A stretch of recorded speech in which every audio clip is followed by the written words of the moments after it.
Bien. Le temps de dégager le terrain bien d'un caméraman. Sommeville, Jacques-Charles Raymond, né à Causes le 20 mai 1949 et habitant à Fontaine-l'Évêque. Oui. Merci, Monsieur Sommeville. Je vous rappelle que la commission d'enquête a le pouvoir de prendre toutes les mesures d'instruction qui sont prévues par le Code d'instruction criminelle. Et avant de vous inviter à prêter serment, je tiens à attirer votre attention sur l'article 14 du Pacte international relatif aux droits politiques et civils du 19 décembre 1966, qui est rédigé comme suit. Toute personne accusée d'une infraction pénale a le droit, en pleine égalité, à ne pas être forcée de témoigner contre elle-même ou de s'avouer coupable. Cela signifie que vous avez le droit de vous taire lorsque vous pensez que votre déclaration publique pourrait être ultérieurement utilisée contre vous dans une procédure pénale. Je vous demande de prêter le serment en levant la main droite et en vous rappelant que tout coupable de faux témoignage sera puni d'un emprisonnement de 2 mois à 3 ans et privé de l'exercice du droit de vote et de l'éligibilité pendant 5 ans au moins et 10 ans au plus. Je jure de dire toute la vérité et rien que la vérité. Je jure de dire toute la vérité, rien que la vérité. Merci, Monsieur Sommeville. Pouvez-vous nous situer avec précision votre rôle dans les différentes affaires qui concernent Monsieur Dutroux? Il n'y a pas différentes affaires concernant Monsieur Dutroux où je suis intervenu. À mon sens, il n'y en a même aucune, puisque ce n'est pas le domaine dans lequel je travaillais jusqu'il y a peu. Je crois qu'aujourd'hui, je dois venir pour l'affaire Daubet, où mon rôle, simplement étant magistrat premier de service au parquet à Charleroi, j'ai reçu l'avis relatant les faits et j'ai mis ce dossier à l'instruction. Dans l'affaire, quand, comment et par qui vous êtes informé non seulement des faits, mais également à un certain moment, est-ce qu'on vous a parlé d'un suspect? Et quel était le nom alors de ce suspect, si on vous en a dit un? J'ai été avisé des faits donc le 22 novembre 1995 à 8h42. Oui, 8h42 par un coup de téléphone de la gendarmerie de Lutre. Au moment où on me téléphone, on ne sait pas encore trop bien ce qui s'est passé, puisque les faits se seraient commis peu avant 8 heures, je crois. La victime est transportée à l'hôpital en état de choc, me dit-on, et on ne sait pas avec précision l'endroit précis où les lieux auraient été commis. On ne sait pas exactement de quel genre de fait il s'agit, puisque, d'après ce qu'on me dit, on pense qu'il s'agit d'une agression d'ordre sexuel. Donc c'est assez peu précis, mais ça demande des mesures d'urgence. S'agissant d'une agression qu'on pense d'ordre sexuel, il faut vérifier évidemment si c'est bien de ça qu'il s'agit, et un des moyens est une mesure d'exploration corporelle qui peut être ordonnée par la Chambre du Conseil. Donc la seule possibilité, c'est de mettre le dossier à l'instruction en demandant au juge d'instruction de solliciter de la Chambre du Conseil cette mesure d'exploration corporelle. Alors, suite à ce coup de téléphone, bien, j'ai prévenu évidemment d'abord le médecin légiste d'aller s'enquérir de l'état de la victime, puisque, outre l'aspect agression sexuelle, on m'avait signalé que la victime avait reçu un coup de couteau. Et j'ai envoyé l'équipe de garde de la police judiciaire donc, pour se renseigner sur les faits. En fait, quand j'ai prévenu la permanence de la police judiciaire, celle-ci avait déjà été avisée directement par la gendarmerie avant que je sois avisé personnellement, et donc avait déjà pris ses dispositions. Simplement, ce qu'ils ont su en plus, c'est que je mettais le dossier à l'instruction et que je dépêchais le médecin légiste immédiatement à l'hôpital. Comme nous ne disposions pas de procès-verbal initial, évidemment, puisque les faits venaient de se produire, j'ai rédigé un bref procès-verbal relatant la communication téléphonique que j'avais reçue de la gendarmerie, et j'ai mis ce dossier immédiatement à l'instruction pour que, comme je vous l'ai dit tout à l'heure, Madame le juge d'instruction puisse demander à la Chambre du Conseil cette mesure d'exploration corporelle pour vérifier s'il y avait bien eu des faits de viol éventuellement qui s'étaient produits. Vous nous dites que vous avez contacté la police judiciaire et Oui. l'équipe de garde. L'équipe de garde. Oui. Est-ce que vous saviez à ce moment-là qui formait cette équipe? Non, j'ai lu que c'était presque, lu dans la presse, suspect que c'était moi qui aurais confié à une équipe particulière. Je vous donnerai les ordres de service. Bon, pour le parquet, c'est moi qui l'ai établi, mais enfin, on établit ça quelques mois à l'avance et c'est par ordre alphabétique. Donc, il se fait que ce jour-là, j'étais de garde. Et pour la police judiciaire, c'est signé par le commissaire en chef. Je ne sais pas qui est chargé d'établir cet ordre de service. Ça aurait été la veille, c'était une autre équipe. C'était le lendemain, c'était une autre équipe. Et quand on téléphone au poste central, eh bien, on dit, passez-moi l'officier de garde. Et ce jour-là, bon, j'ai appris, quand j'ai prévenu la police judiciaire, la permanence, on m'a dit d'abord, on est au courant des faits, on a déjà été averti. On m'a dit, bon, ben, l'équipe de garde est déjà prévenue. Et l'équipe de garde, c'était l'équipe de M. Van der Hagen, du commissaire Van der Hagen, qui était de garde ce jour-là. Ça, je ne le savais pas, évidemment. Il arrive, quand on est de garde de nuit, que, puisqu'on a la liste des équipes de garde, bon, pour savoir qui rappelait parfois plus vite, on s'enquiert, on jette un coup d'œil sur l'ordre de service de la police judiciaire pour savoir tiens, qui est de garde cette nuit, puisque s'il se passe quelque chose de grave, savoir avec qui on va travailler. Mais ici, c'est une garde de jour tout à fait normale et on est dans les locaux, donc ça ne pose pas de difficultés particulières. Je ne savais pas à l'avance, évidemment, quelle était l'équipe de garde ce jour-là. J'ai constaté ou la commission a constaté que vous-même étiez de garde et c'est la raison pour laquelle vous avez donc reçu l'appel téléphonique et que vous avez mis l'affaire en instruction. La commission a également pu constater que dans des très brefs délais, il y a eu une descente sur les lieux avec la victime. Est-ce que vous êtes au courant de cela ou est-ce que l'affaire était déjà terminée, entre guillemets, pour vous, puisque vous n'étiez plus de garde?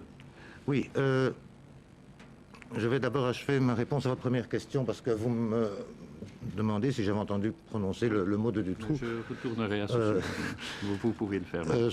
Non, évidemment pas, puisque au moment où je suis avisé des faits, c'est même assez confus.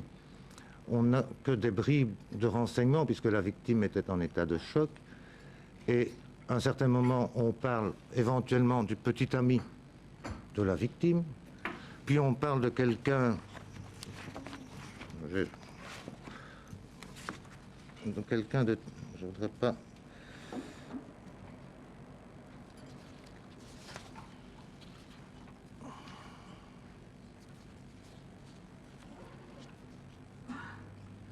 Voilà, l'auteur serait de type étranger, de corpulence moyenne à grosse, dont la taille est estimée à 1m70, 1m75.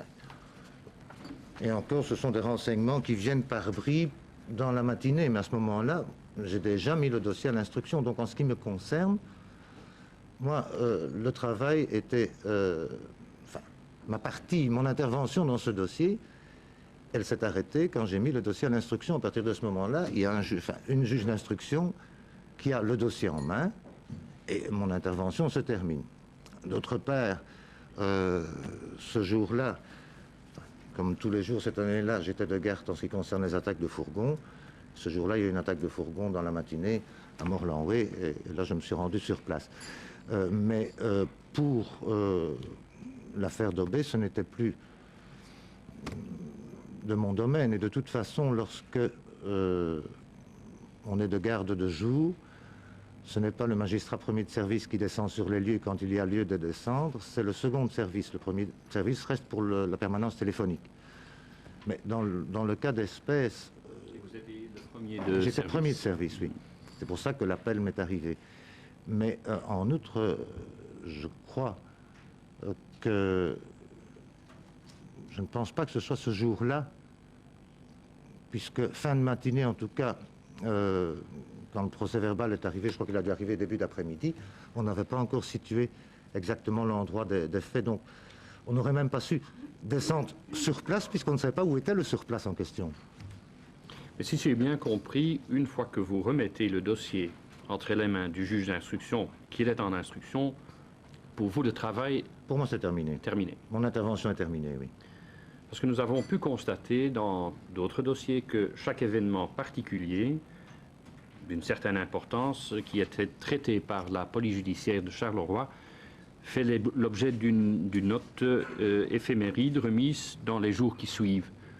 Ici, ce n'a pas été le cas, mais comme vous ne suivez plus le dossier, probablement cette note n'avait pas une grande importance à vos yeux, puisqu'elle était quand même... Les éphémérides de la police judiciaire. Oui. Mais ça, c'est... Elles ne nous sont pas remises, les éphémérides, de toute façon. Je crois que c'est des documents internes à la police judiciaire pour eux. Ça reste interne. Oui. On ne communique donc pas au substitut qui a Les éphémérides, le dossier non. en charge. Non, non. Ce que nous recevons, mais ça c'est parce qu'il y a des instructions en ce sens, c'est un rapport particulier en cas de hold-up. Donc là, nous avons un rapport, un stencil bien précis qui est rempli par la police judiciaire, qui est remis au magistrat qui a reçu l'appel et qui lui fait rapport au procureur général sur base de ce document-là notamment et des informations qu'il a reçues par téléphone. Mais les éphémérides, à ma connaissance, c'est un document interne à la police judiciaire. Et pourquoi cette différence entre, par exemple, un hold-up où vous avez un rapport et un viol, même peut-être tentative de meurtre? Ça, vous m'interrogez sur l'organisation, le pourquoi de l'organisation, je ne saurais pas vous dire. En tout cas, il y a une chose qui est certaine, c'est que, par exemple, si c'est un fait de meurtre ou un fait qui entraîne une descente, mais nous rédigeons notre rapport à M. le procureur général, mais en tout cas en ce qui me concerne, je n'ai jamais utilisé les éphémérides de la police judiciaire. J'ai mes notes de descente et c'est sur base, puisque en fait ce sont mes constatations, éventuellement le procès-verbal initial, mais c'est sur base de ça que je rédige ce rapport quand il y a lieu d'en rédiger un. Je viens à l'avant-dernière question que je voudrais vous poser. Cette affaire aurait dû faire l'objet d'un rapport au procureur général. Vous l'avez mentionné d'ailleurs vous-même. Il n'y en a pas eu de votre part. Non, Pourquoi? Je n'ai pas dit que cette affaire-ci aurait dû nécessairement faire l'objet d'un rapport à M. le procureur général. Quand je suis informé des faits, on ne sait pas grand-chose et on ne sait pas en apprécier la gravité. Je ne vais pas dire que c'est un événement qui fait partie de la routine, mais enfin, ce n'est quand même pas quelque chose d'exceptionnel que nous soyons avisés de faits de viol qui s'avèrent par la suite établis ou pas, parce que ça arrive aussi que dans certains cas, ce ne soit pas établi. La gravité des blessures, je n'en ai pas une connaissance précise au moment où je suis avisé. Je sais qu'il y a eu un coup de couteau, mais malheureusement aussi, ça arrive, je ne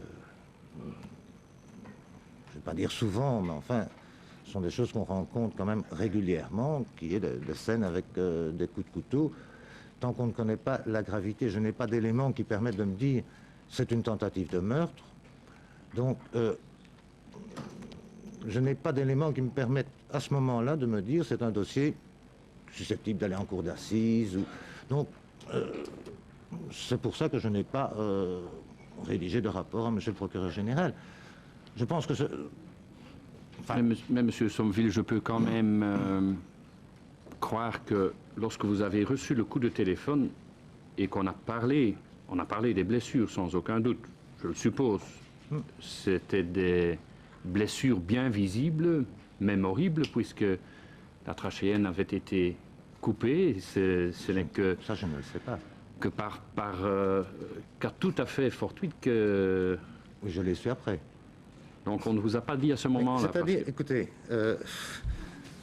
d'ailleurs ça ressort du procès verbal initial de la gendarmerie. Hein.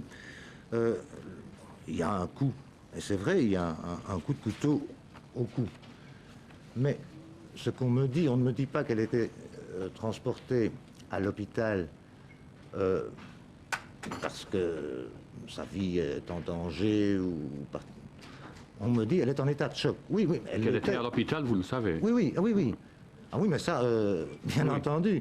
Mais on me dit surtout, moi, c'est l'élément, elle est en état de choc.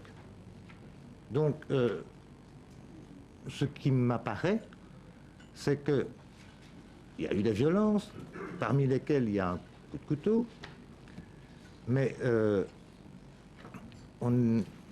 la gravité même n'apparaît pas à ce moment-là. Vous savez, c'est assez instructif de relire ce procès verbal initial où on voit qu'on apprend des choses petit à petit. Mais c'est d'ailleurs pour ça que j'envoie le médecin légiste à l'hôpital. C'est pour ça, me rendre compte, pour qu'on puisse établir la gravité des blessures et aussi évidemment l'aspect agression sexuelle, puisque au départ, on conclut à une agression à caractère sexuel. Donc, c'est ça, hein, la base pour vous. De l'appel. Oui. Donc, ce n'est pas un appel dans le cadre d'une tentative d'assassinat ou d'une tentative de meurtre. C'est essentiellement dans le cadre d'une agression de type sexuel. Et je n'en connais pas la gravité, c'est pour ça que j'envoie le médecin légiste avec à côté les mesures qui sont nécessaires. Donc, au moment où je mets ce dossier à l'instruction, d'abord c'est parce qu'il faut aller très vite, évidemment, pour préserver des preuves éventuelles en matière d'agression sexuelle, mais à ce moment-là, on sait encore très peu de choses.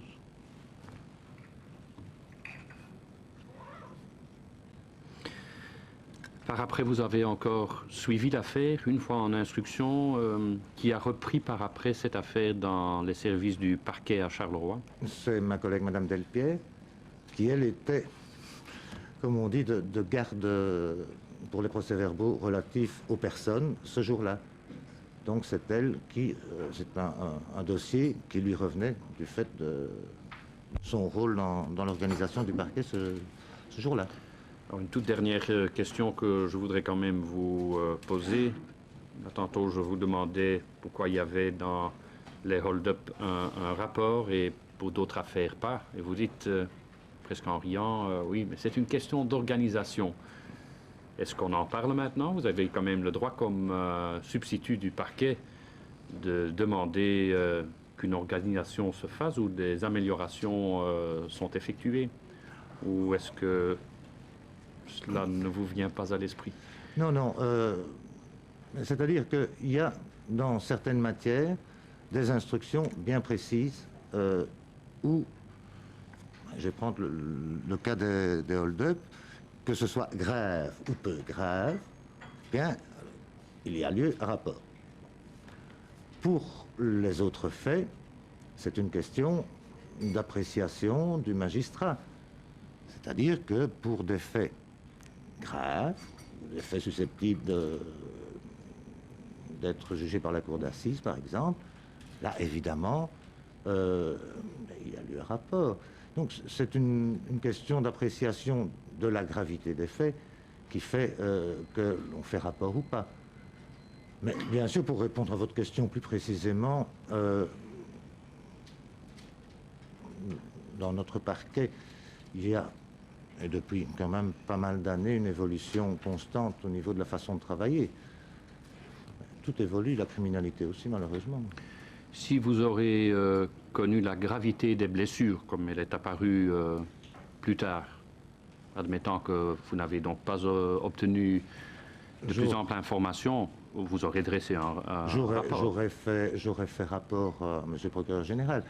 Et j'aurais vraisemblablement encore que c'est un problème de qualification et qui en urgence n'a pas d'importance, puisque la qualification, c'est au moment où on rédige le réquisitoire qu'on qualifie à proprement parler les faits, puisque c'est à ce moment-là qu'on a toute la connaissance. Mais je n'aurais pas retenu uniquement le viol. Mais au moment même des faits, c'est une agression, pense-t-on, d'ordre sexuel. Moi, c'est le renseignement que j'ai.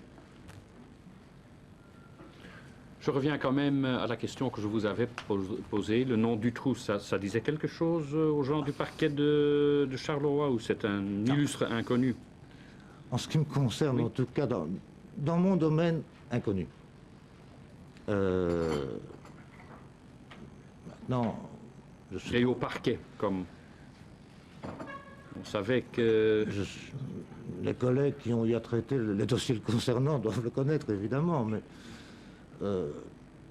en matière de grand banditisme, je vais dire, puisque c'est la matière dont je m'occupais spécialement, ce n'était pas un nom connu. Enfin, moi, je n'ai jamais entendu parler de ce nom-là. Pour être clair, je l'ai entendu cette année-ci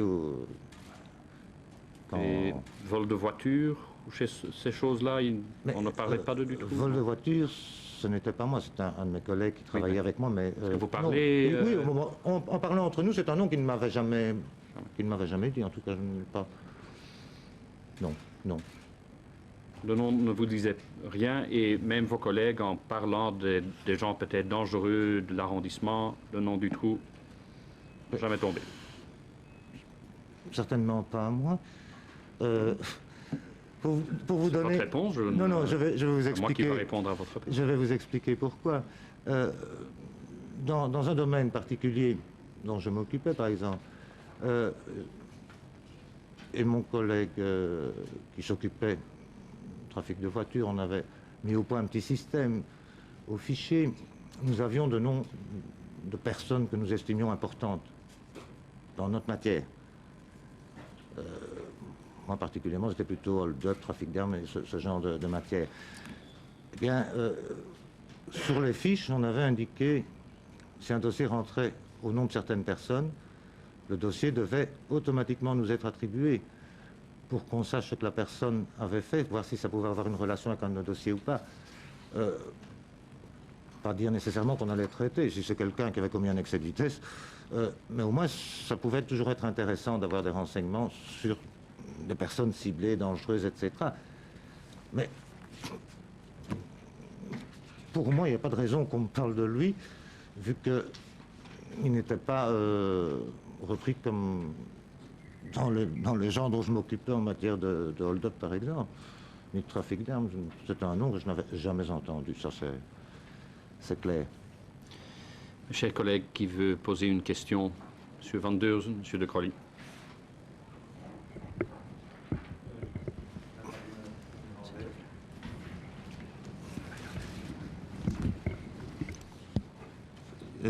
Als ik u goed begrepen heb, zegt Si je u vous ai bien compris, op de dag van vandaag vous zouden dites, we voor dergelijke feiten aujourd'hui, wel een rapport pour de opmaken, tels faits, maar het hangt nous hoofdzakelijk af van de rédigerions sans doute un appréciatie van de rapport, magistraat. mais tout dépend de Inschatting moet doen. l'appréciation Sommige du magistrat feiten, qui zoals doit van juger de la duidelijk, situation. voor andere Bon, is er pour een certains afweging cas, die de magistraat c'est maakt, clair, en we comme zouden pour die les hold-up. afweging nu Pour misschien d'autres anders cas, maken. il We faut horen ook zeggen, ja, analyser la de situation. organisation Et van het aujourd'hui, parquet cette analyse serait évolueert peut-être jaar na différente. jaar. Alors on pourrait dire l'organisation du parquet évolue d'année en année, mais cette analyse me surprend parce que j'avais cru comprendre d'autres interventions qu'à la suite de l'arrivée du nouveau procureur du roi, M. Marchandise, un mois avant les faits, il y avait eu une réorganisation du parquet. Et j'aurais donc voulu apprendre de votre part si effectivement au parquet de Charleroi depuis la venue du nouveau procureur du roi. Un certain nombre d'aménagements en profondeur ont été opérés ou est-ce qu'il s'agit d'un processus de longue haleine qui a pris plusieurs années? Oui. D'abord, en ce qui concerne la première partie de la question, si au jour d'aujourd'hui, j'aurais fait un rapport, mais je crois que, première chose, vu le climat qui règne, on sera enclin à faire rapport et à noter tout pour savoir répondre à des questions des années après, de choses qui ne nous ont pas marquées à l'époque. Je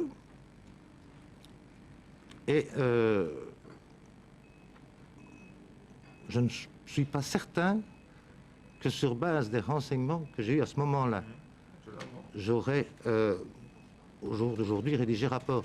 Peut-être 2-3 jours après. Ça arrive parfois, vous savez, que dans un dossier qui, au départ, n'est pas important, il n'y ait pas de rapport, et que parfois une semaine ou un mois après, il y a quelque chose qui fait que le dossier prend de l'ampleur, on arrive à des renseignements importants, et là, à ce moment-là, on rédige rapport, à ce moment-là. Mais ce n'est plus le magistrat de garde qui le fait à ce moment-là. Hein. Alors... Mais je peux spécifier un peu. Est-ce que maintenant, dans l'organisation du parquet, un moment ou l'autre, peut-être pas le magistrat qui est à ce moment à la téléphone, mais à un autre moment peut-être, est-ce que maintenant, dans votre organisation, on est obligé de faire un rapport pour ces phénomènes au procureur du roi, par exemple?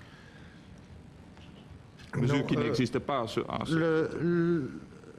En fait, il ne faut pas confondre le rapport qu'on peut faire verbalement d'un événement au procureur du roi, et là c'est un simple rapport verbal, et ce qui est des rapports à monsieur le procureur général. Oui. Hein, donc, il arrive quand on est de garde qu'on a un événement, même si ce n'est pas extrêmement grave, mais qui sort un peu de l'ordinaire ou quelque chose de particulier, ou bien si on a parfois besoin du conseil du procureur du roi, c'est aussi parfois bien utile d'avoir ses conseils, eh bien, qu'on aille le voir en disant, tiens, j'ai eu ça, oui, hein?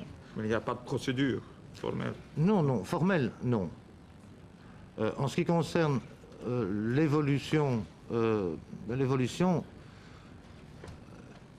c'est vrai qu'il y a eu un changement plus radical depuis que nous avons M. Marchandise comme procureur du roi, mais il y a quand même eu une évolution antérieure, en ce sens que, au début, quand j'ai commencé au parquet, tout le monde faisait un peu tout. On faisait aussi bien des dossiers de roulage que des dossiers de vol, que des dossiers de coups et blessures. Donc, tout le monde, en fonction du jour où on était de garde, on traitait un peu toutes sortes de dossiers. Il s'est avéré que, d'abord parce qu'on avait des affinités avec certaines matières, et en plus parce que les matières imposaient de connaître la matière et les personnes souvent impliquées dans certaines matières. Donc, des spécialisations étaient utiles. Donc, on a commencé à avoir des spécialisations déjà du temps de M. de Fourny. On a commencé à créer donc des services un peu spécialisés. Par exemple, nous avions des personnes qui s'occupent des stupéfiants, des personnes qui s'occupent du banditisme, en dehors des sections normales comme la jeunesse et ce qui restait la qualification générale. Également, quand on a commencé à créer les sections, la maltraitance infantile aussi, qui était quelque chose qui était développé, qui était assez nouveau d'ailleurs à l'époque, d'avoir un magistrat spécialisé dans cette matière-là. Même M. Marchandise n'a pas changé les procédures, le rapportage et tout ça quand il est venu, non? Ce n'est pas un changement fondamental dans l'organisation. C'est-à-dire qu'on a travaillé je crois qu'on a dépoussiéré un peu la façon de travailler. Il y a un aspect plus convivial, il y a des réunions plus régulières qui se font de l'ensemble des magistrats du parquet. Il faut vous dire que ce n'est pas facile de réunir tout le monde. Et bon, maintenant je suis au tribunal de police, où là, nous sommes au premier étage, le reste du parquet est au quatrième, donc nous savons un peu moins bien comment ça fonctionne. Enfin, nous n'avons plus le contact journalier là où nous sommes. Collègue de Crolly. Collègue de Crolly. Merci, Monsieur le Président. Monsieur le procureur du roi, je voudrais savoir si vous avez des informations sur le fait qu'il semblerait arriver que, pour ce qui concerne la police judiciaire, les 2 personnes qui ont été saisies par vous de cette affaire en toute première instance étaient en service de remplacement, et par ailleurs sur le fait que ce service de remplacement, au lieu de durer 24 heures, comme il semble que ce soit traditionnellement le cas, s'est étalé sur 48 heures. Vous m'apprenez quelque chose? Ça, je ne le sais pas, franchement, mais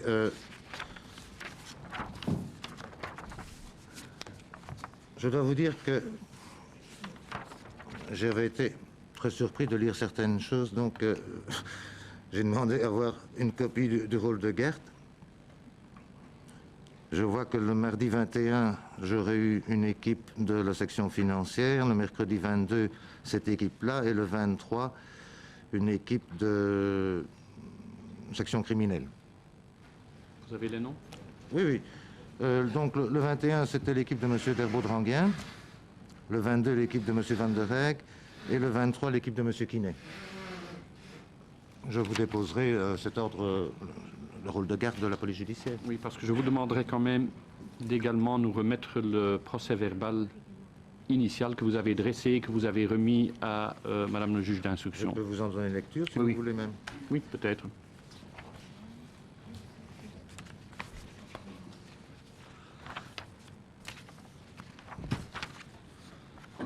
Voilà, donc le 22 novembre 1995 à 8h45, donc nous, Jacques-Sommeville, etc., avons été avisés par la gendarmerie de Lutre que ce jour, vers 8h, la nommée Bayeux Caroline, née le 4 mars 1976, domiciliée à Buzet, a été victime d'une agression sur la passerelle surplombant le canal. La victime, atteinte d'un coup de couteau, a pu se réfugier chez un médecin qui l'a fait amener à l'hôpital civil de Jumet en état de choc.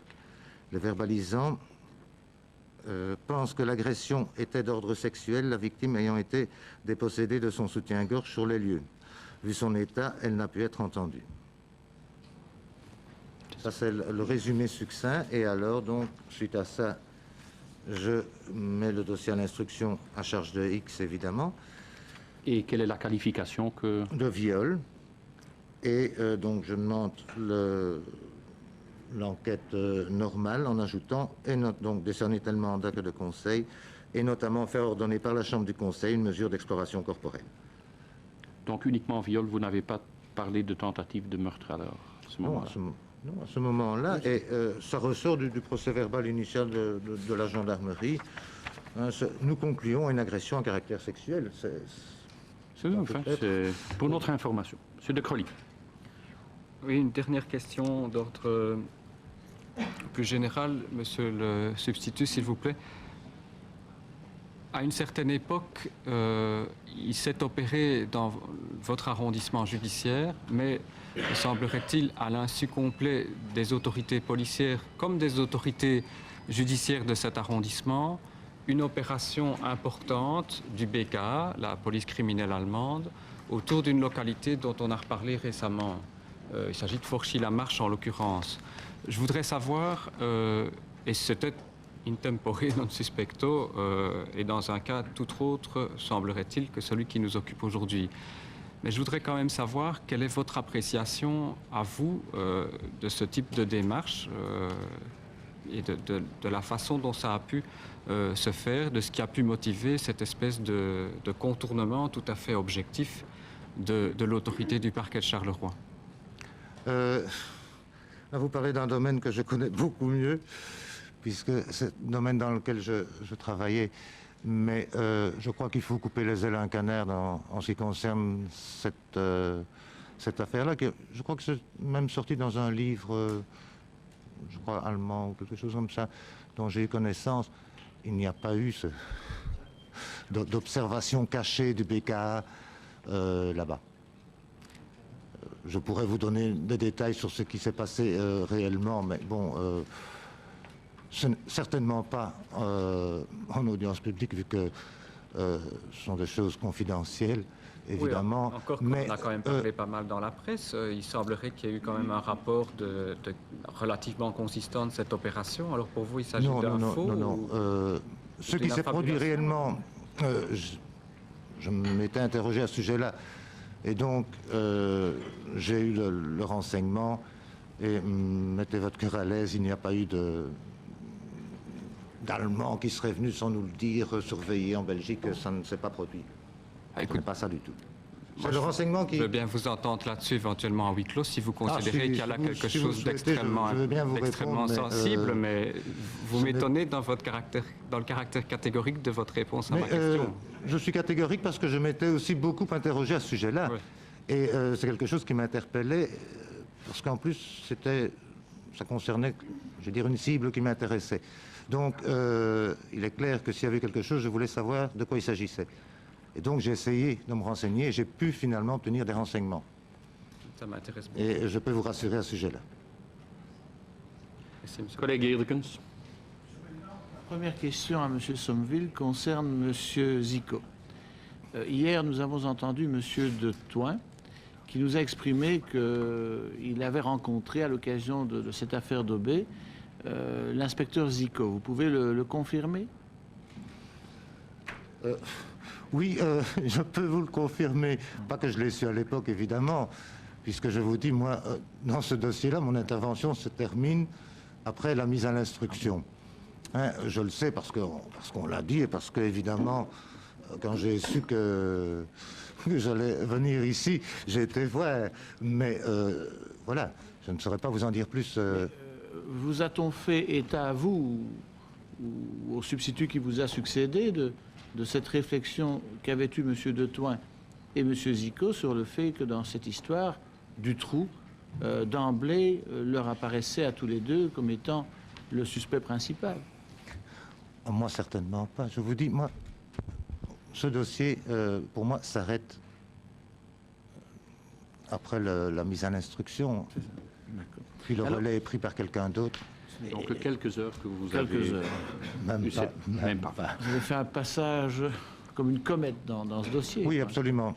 Et parce qu'il y avait une urgence. C'est ça. Alors, M. Zico, plus précisément, vous le connaissez bien. Oui. Mais vous êtes très souvent, de par vos fonctions de substitut, en rapport avec lui. Vous traitez des dossiers qui relèvent de la mission de recherche de M. Zico? Plus, je vais dire au début, mon entrée au parquet, j'ai eu l'occasion de traiter, je me souviens notamment d'un dossier important où il y avait une prise de 5 kilos d'héroïne. Et à l'époque, c'était important maintenant.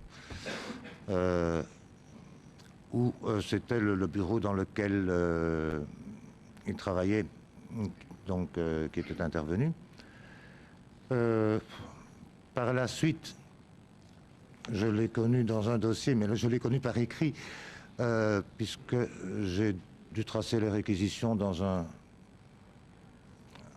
vieux dossier, disons, un dossier qui était très touffu, où j'ai appris, en voyant ce dossier, parce que ça m'avait surpris, je vois un dossier de commencé par la gendarmerie, mais dossier antérieur à mon arrivée au parquet, et je vois des PV de M. Zico, BSR, je me dis tiens, c'est comme ça que j'ai appris qu'il avait d'abord été à la BSR, et c'était un dossier trafic de voitures. Et de fait, c'est comme ça que j'ai appris que c'était un spécialiste en matière de trafic de voitures. Et quand vous l'avez appris, vous avez été souvent en relation professionnelle comme substitut avec M. Zico?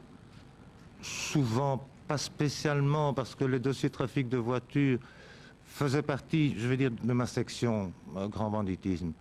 Mais la répartition était ainsi faite que c'était un de mes collègues qui traitait les dossiers de trafic de voitures, et même à un certain moment, il était surchargé, et ils étaient deux pour les trafics de voitures.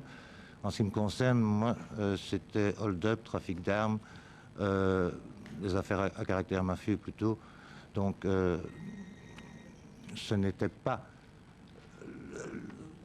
Même au sein de la section banditisme de la police judiciaire, ce n'étaient pas mes interlocuteurs privilégiés, je dirais.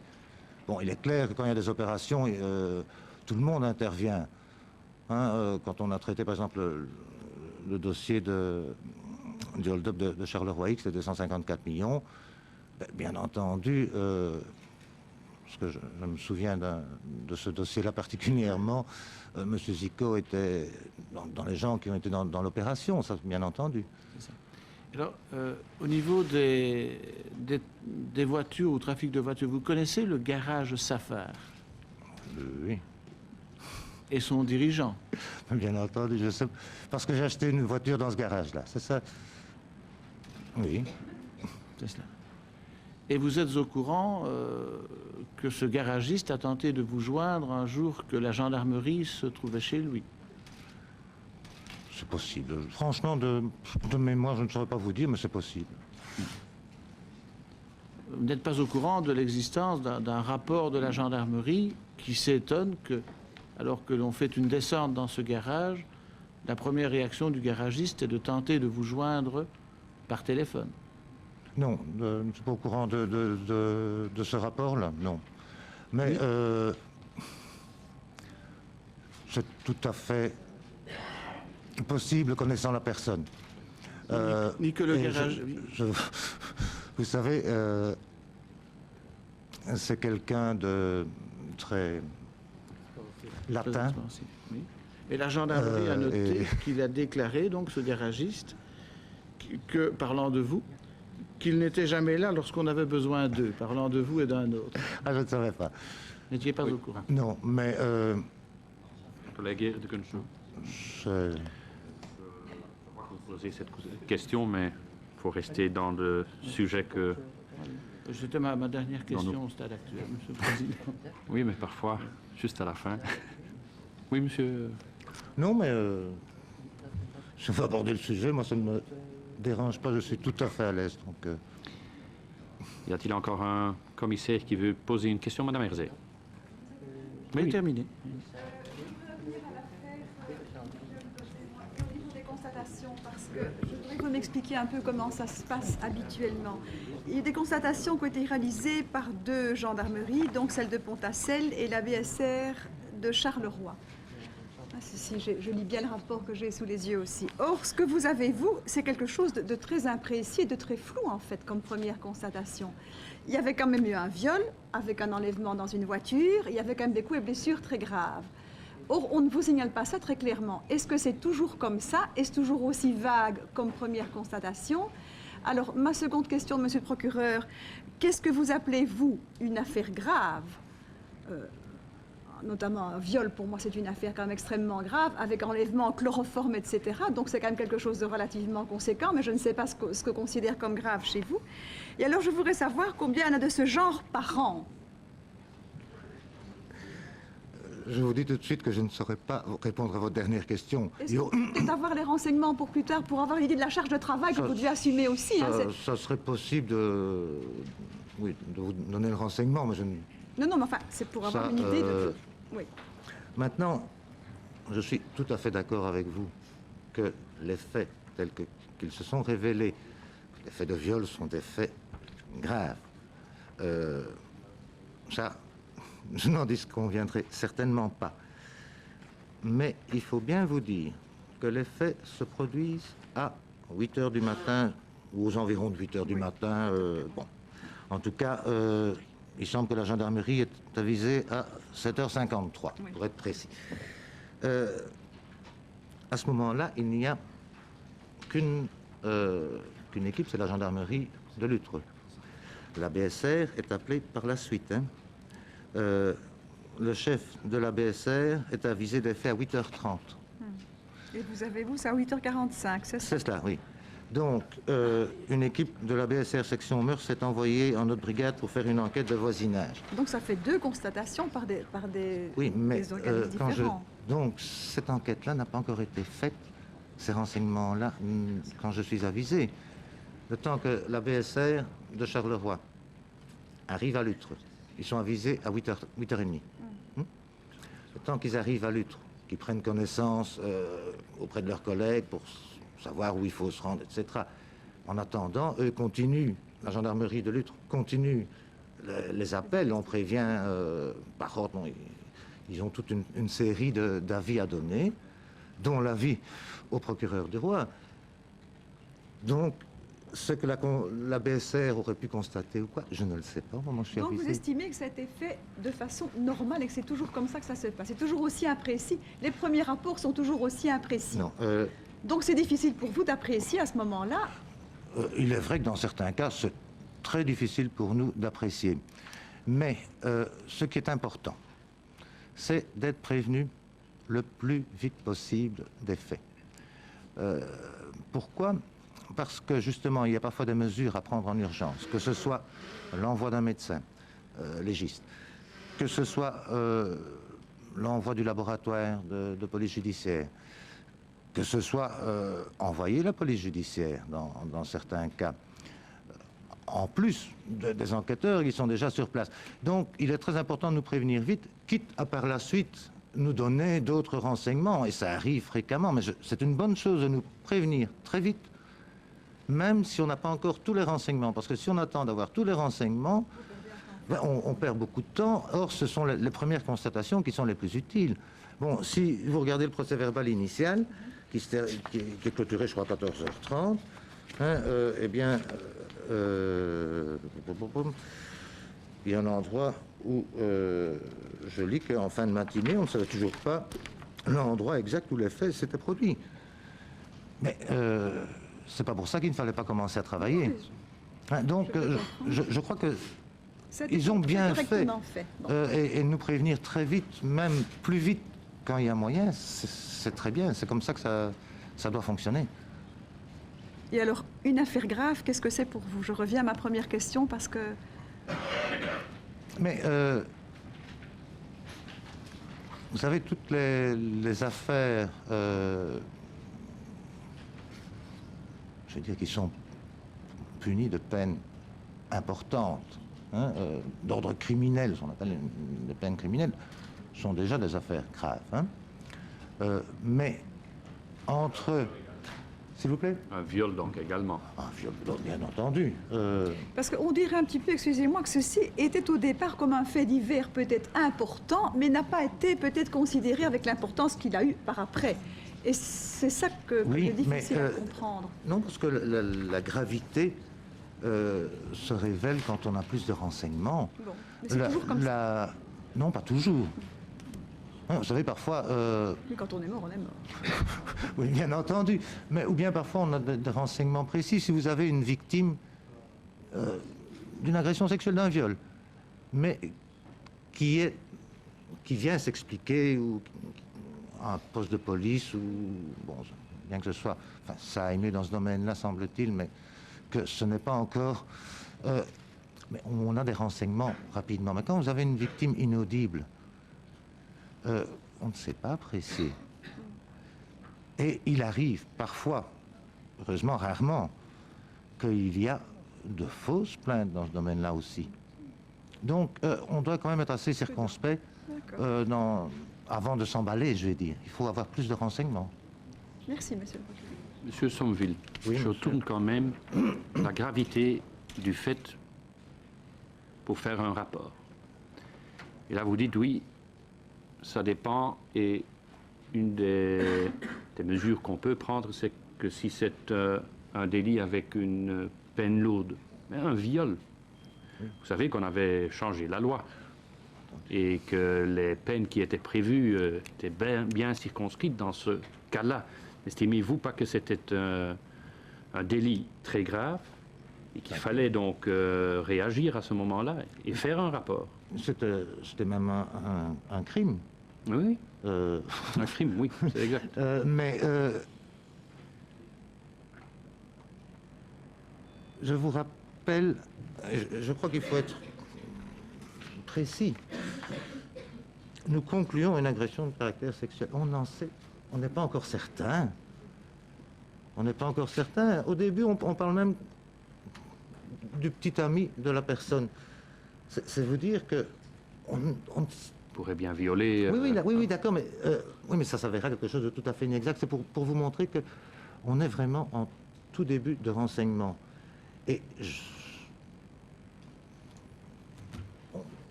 je n'ai Mais pas. vous écrivez quand même dans le PV. C'est la raison pour laquelle je vous l'ai laissé lire. Vous parlez d'un viol.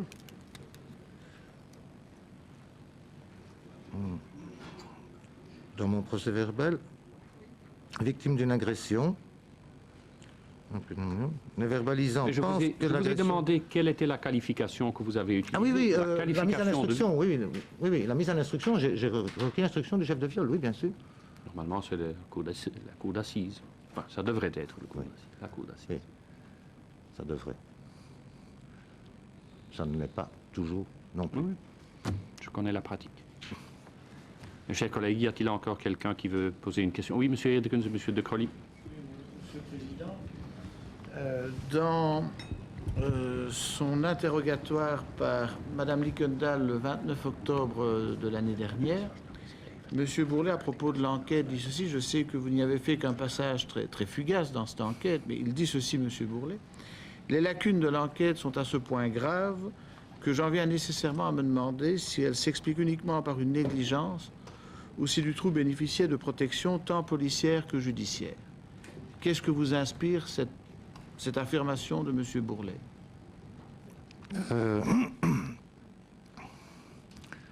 Je ne...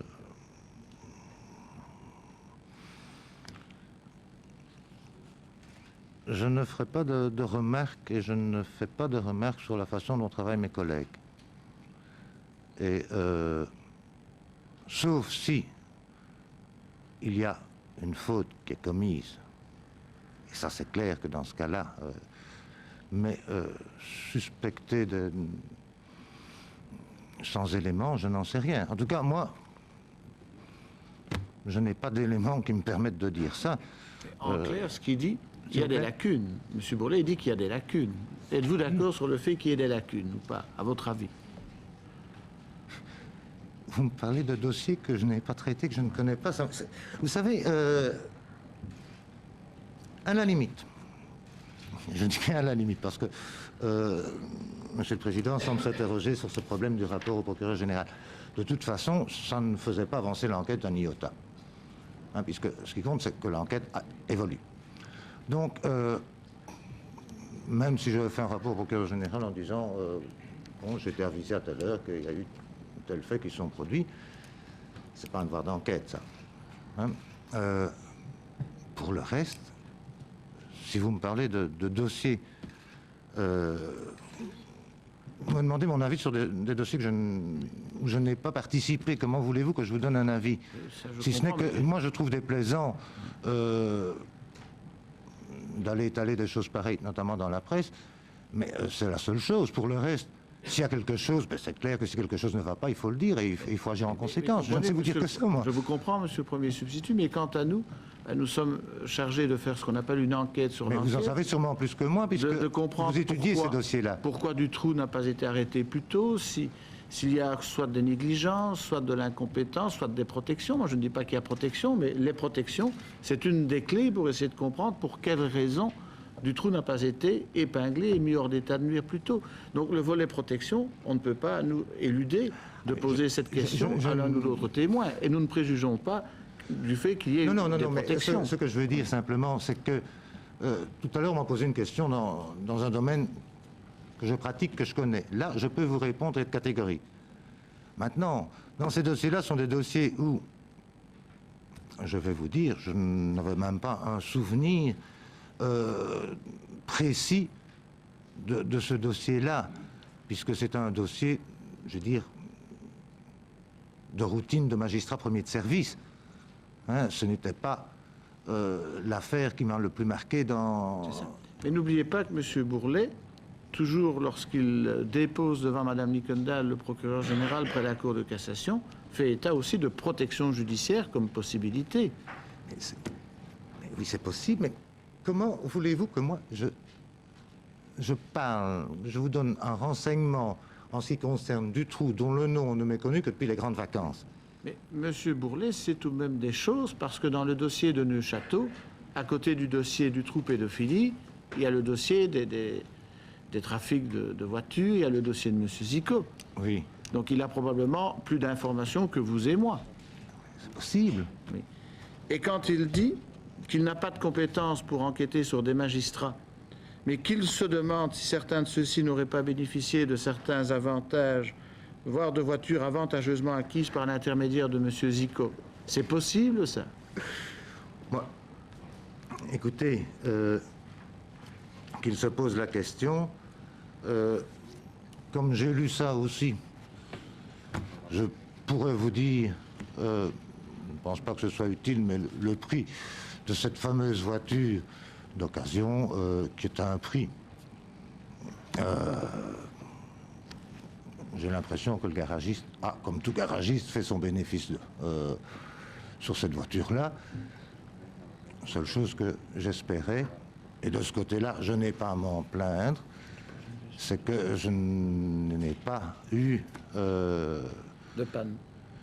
de panne, non, et surtout même pas, mais surtout, comme un collègue qui avait aussi acheté une voiture d'occasion dans un autre garage, la première fois il a fermé la portière, ce qu'on met pour colmater les coups, sont tombés, la voiture qu'il venait d'acheter. Bon, Comme dans le corneau, quoi. un peu, oui. Mais c'est ce que je craignais. Et comme je ne m'y connais pas en mécanique, bon, ben voilà. Mais c'est tout. Mais en ce qui concerne... c'est un peu... Ça, je peux vous donner... La facture, je peux vous la donner, vous pouvez regarder l'Argus et tout. c'est pas notre- Non, mais il n'y a aucun problème à ce sujet-là. Donc... Vous êtes formel à ce point-là. ah oui, je suis persuadé même... Mais ce qui m'étonne quand même, M. Sommeville, ça je veux le dire, le rapport, vous dites, mais qu'est-ce que ça aurait avancé l'instruction? C'est exact. Mais pourquoi il y a le rapportage? Pourquoi on a voulu qu'un procureur ou un substitut fait un rapport au procureur général? Ça a une raison. Absolument. Vous la connaissez, cette raison. Il y en a plusieurs, je crois. Oui. D'abord parce que normalement même, il devrait avoir rapport sur tous les faits, mais enfin, dans la pratique, ce n'est absolument Mais pour pas un crime, possible. Je ne suis pas certain que pour tous les crimes, certainement pas, en tout cas pour tous les crimes au sens propre du code judiciaire, hein, puisque vous savez, tout vol qualifié, c'est un crime aussi. Bon, donc, écartons-nous de cette notion-là. Mais je ne suis pas certain que pour tous les faits de viol, il y ait systématiquement rapport. Maintenant, quand ce sont des faits extrêmement sérieux ou qui se révèlent sérieux, il est clair qu'à ce moment-là, le rapport intervient. Pourquoi? Il y a au moins deux raisons à ça. C'est que ça permet à M. le procureur général d'avoir une vue d'ensemble, hein, sur tous les faits qui se passent, de suivre aussi si les dossiers évoluent bien. D'autre part, ça permet, si c'est un dossier susceptible d'aller en assise, d'organiser un peu le rôle et l'aspect prévisionnel des audiences. collègue Moreau, oui. Oui. J'aurais voulu poser une petite question à Monsieur le Premier substitut. Est-ce que vous avez été entendu d'une manière ou d'une autre en ce qui concerne l'affaire Romano par l'un ou l'autre magistrat? Non, Parce que dans le rapport de Madame Lickendal et l'audition de Monsieur le procureur général de Manet, on lit Vous savez, je pense que M. Sohet, juge, et M. Somville, premier substitut. Dès lors, lorsque le 16 octobre 1995, j'ai transmis ce rapport Romano à M. le procureur du roi, à Charleroi, en le priant de le communiquer à M. le premier substitut Rondoux, cette transmission et cette demande de communication impliquaient nécessairement dans mon esprit, c'est M. Demanet qui parle, que ces magistrats recueilleraient un maximum de renseignements sur tout le contenu du rapport que je leur adressais, et plus particulièrement sur les circonstances dans lesquelles messieurs Sohet et Somville paraissaient être en relation avec Romano. Il va de soi que je me proposais de prendre, le cas échéant, les mesures qui s'imposeraient lorsque je serais complètement éclairé sur l'ensemble de la situation, et particulièrement, je ne pourrais assez y insister sur le comportement des magistrats cités, messieurs Sohet et Somville. Est-ce que ceci a eu une suite quelconque? Est-ce que vous avez été entendu par monsieur le procureur du roi ou par monsieur le premier substitut Rondoux sur cette affaire?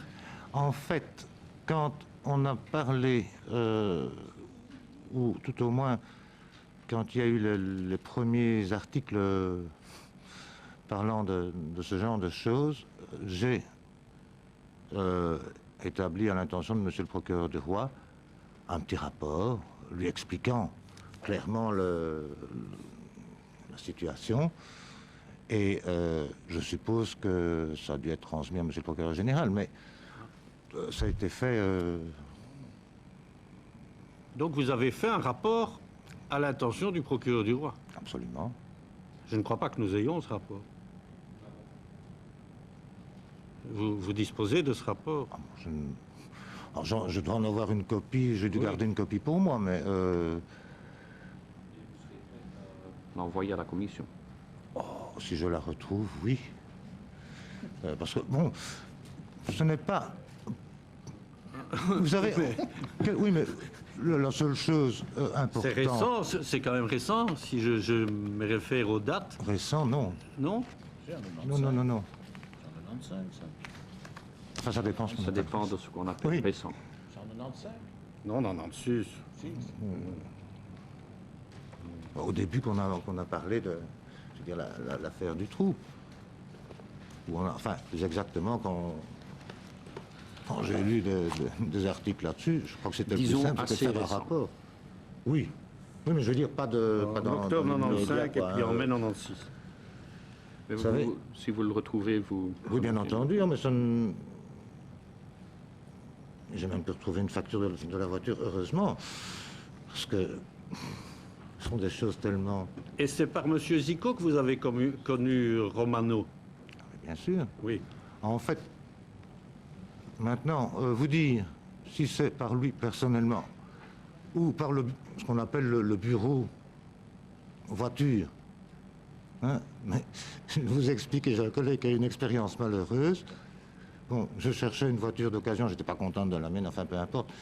Comme je n'ai pas envie d'être roulé, comme on dit, j'ai été demandé aux spécialistes chez nous, bon, où puis-je aller pour avoir quelque chose de correct, quoi. Oui, bien sûr. Je vois pas ce que ça a de... Quelqu'un qui fait pour M. de Crolly. C'est la dernière question. oui. Merci, Monsieur le Président. Est-ce que vous pouvez nous dire, Monsieur le Premier substitut, dans quelles conditions il est possible que des PV, des procès-verbaux, soient extraits d'un dossier? C'est une question relativement générale, mais moi je ne suis pas juriste et j'ai ici à examiner des situations où il semble que des PV étaient extraits de dossiers.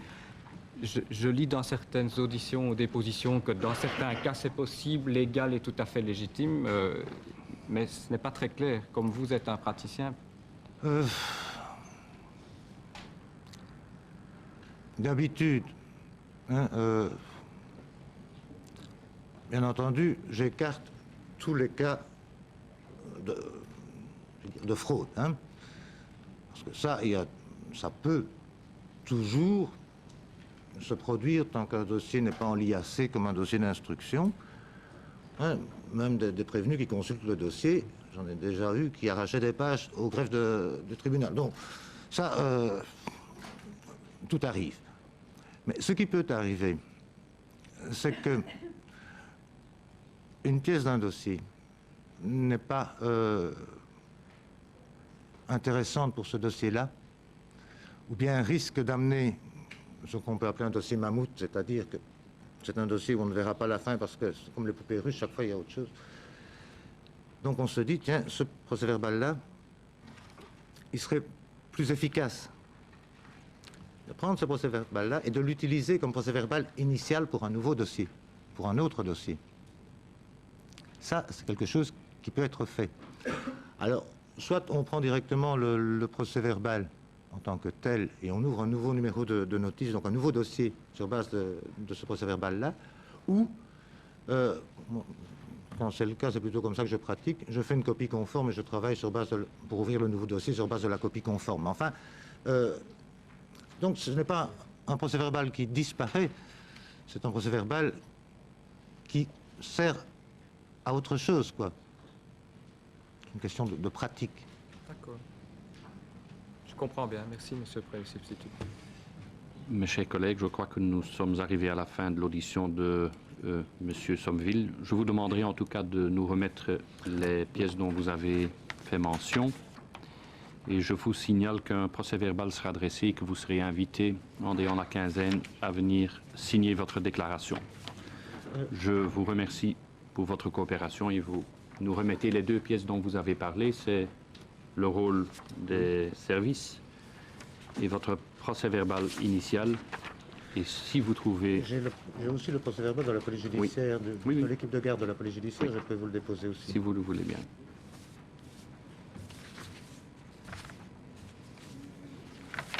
Je propose que nous continuons avec l'audition de Madame le juge d'instruction, Étienne.